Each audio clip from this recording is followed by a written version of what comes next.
Já, mér langar til að byrja á því að bjóða ykkur velkomin hingað á þennan fund sem kynningarfundur nýja ferðatilskipun Evrópusambandsins og tilgangur fundarins að kynna fyrir hagaðilum það sem framundan, fá fram sjónarmið og spurningar og við munum síðan halda áfram að vinna úr því.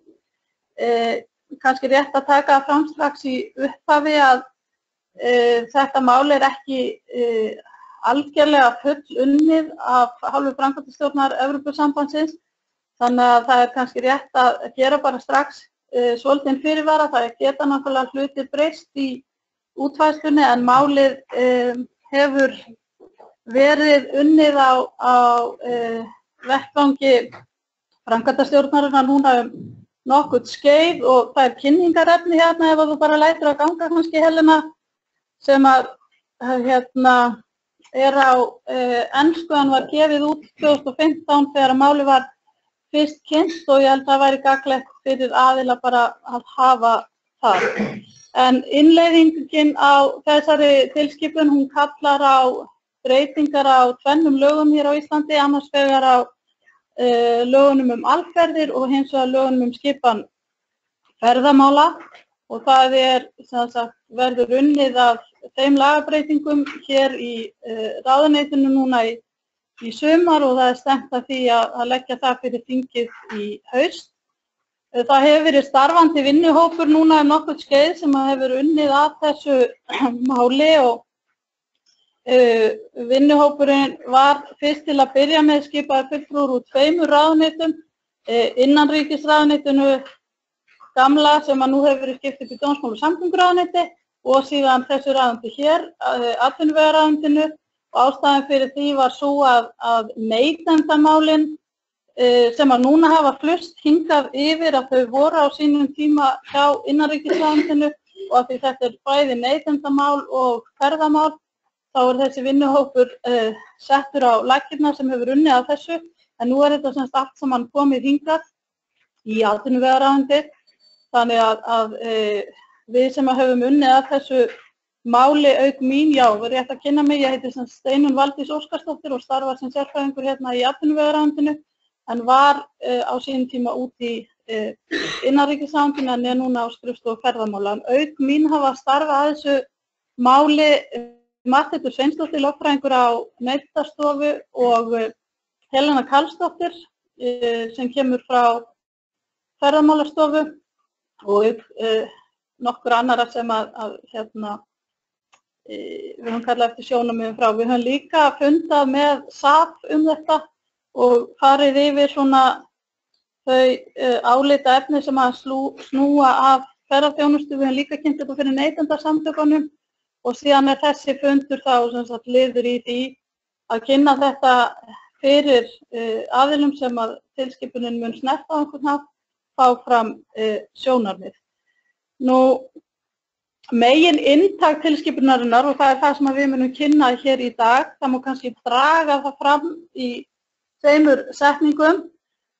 Það annars vegar og kannski í fyrsta lagi að jafna samkeppnisstöðu fyrirtækja á markaði, þar sem að allir sitja við sama borð, hvar sem í Evrópu sem menn starfa. Og þetta gríðarlega mikilvægur hlutur sem ágætt að átta sig á strax í upphafi. Þetta mun snerta öll lönd Evrópusambandsins og EES-löndin og þetta lítur að því að það mun verða gagnkvæm viðurkenning á tryggingakerfum milli landanna.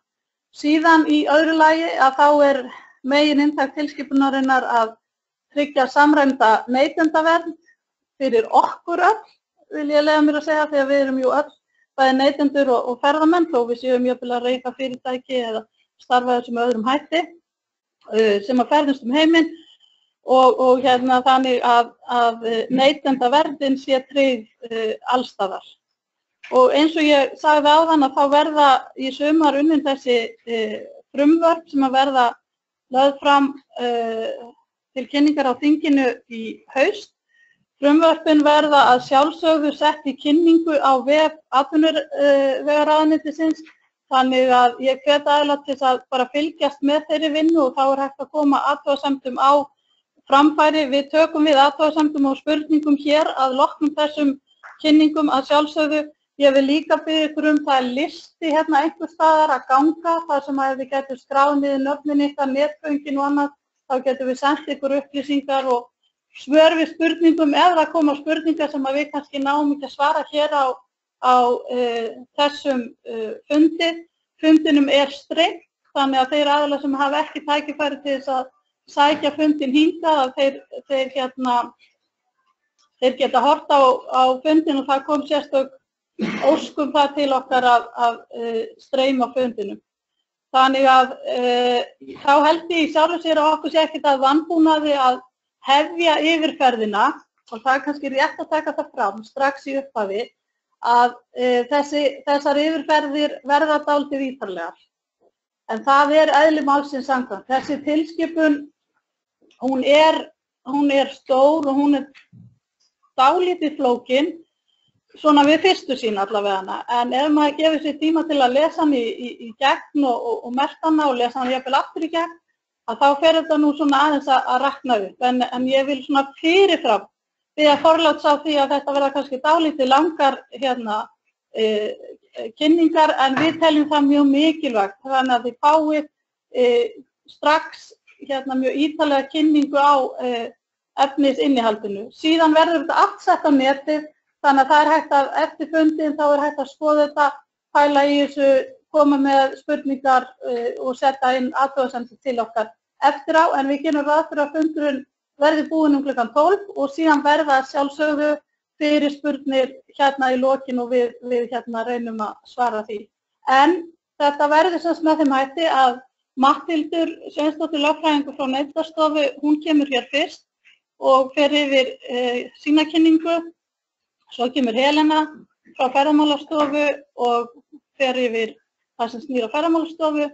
Svo kem ég aftur í lokin og renni yfir kynningarglærur sem að framkvæmdastjórn Evrópusambandsins hefur látið aðildarríki fá til þess að nota sem kynningarefni á fundum eins og þessum. Síðan gert ráð fyrir því að í vor þá muni framkvæmdastjórnin fara í kynningarátak í Evrópu, gagnvart öllum þar sem að þetta verður kynnt. Það var það síðasta sem að var sagt við okkur, hugsanlega kann það breytast, við verðum bara að sjá til. En það lagt mjög mikið upp úr því og lögð rík áhersla á það að þetta sé kynnt vel fyrir öllum aðilum á markaði, því að þetta á að taka gildi 1. júlí 2018. En ég held að okkur sé ekkert að vanbúnaði að hefja handa og þá það bara Matthildur til að byrja með. Gjörðu svo vel.